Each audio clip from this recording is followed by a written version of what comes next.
term I don't think I've ever heard before, post-traumatic slave syndrome. You got to break that down for me. What are we talking about? Yeah, so I've never figured out how to pronounce her name, but that comes from psychologist Joy DeGruy. I don't know if you ever heard of her or whatever, but she wrote a book called Post-Traumatic Slave Syndrome, and it basically goes through the historical context. So when I say we never sit on the proverbial couch, that's my layman way to explain her actual work in the space of saying. She says there's like 6 different traumas that. So if you think of what's the post-distress distress disorder or whatever, and so post-traumatic. So it's similar, but it's as it relates specifically to African Americans coming out of the African American enslavement period. And so it's like, what type of traumas that existed for our ancestors that have unfortunately possibly been passed down, possibly through epigenetics, possibly through culture. Now there's different arguments on whether you can really pass down trauma through epigenetics. So I'm not landing and saying that's the actual case, but there is definitely cultural traumas. You know, to give a small example is, for example, like people have got to the point where they don't spank their children as much or whatever. And, you know, that was very prevalent in our community.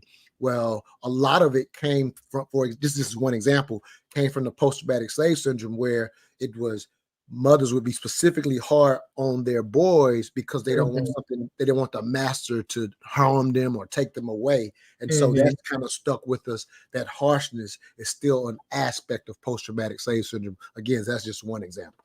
That is so interesting. And so that's one of the things that occasionally comes up during your events. That kind of well, what happens is it's not so much that we even specifically talk about the term, because if you were to go read, you know, Joy DeGruy's book, then she breaks down the 6 things. So we end up dealing with it within those 6 elements, if you will. And so, so for example, with the name Mental Dialogue, we have professionals in all type of areas, but we have our most professionals in mental health and finance. So imagine, because of what we're talking about, those are who we're drawing the most as far as our professionals. The best thing about the community club, and I call it a community club for this reason, is the only place that all ilks of life rub elbows are sporting events, music events, and church. So by nature, humans are tribal. And so if you're in a space where you're trying to advance, well, you typically try to get around a circle of people that are similar so that you can advance. That's very normal for you to do that.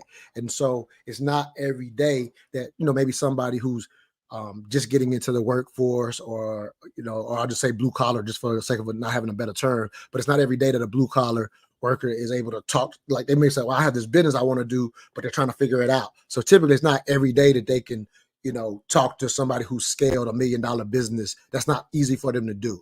Well, so I'm explaining all that to say, so we are another place where all ilks of life literally meet, just because if you like intelligence, if you like conversations that affect our community, we draw people across all dynamics, and you won't find that anywhere else but the 3 places I just described.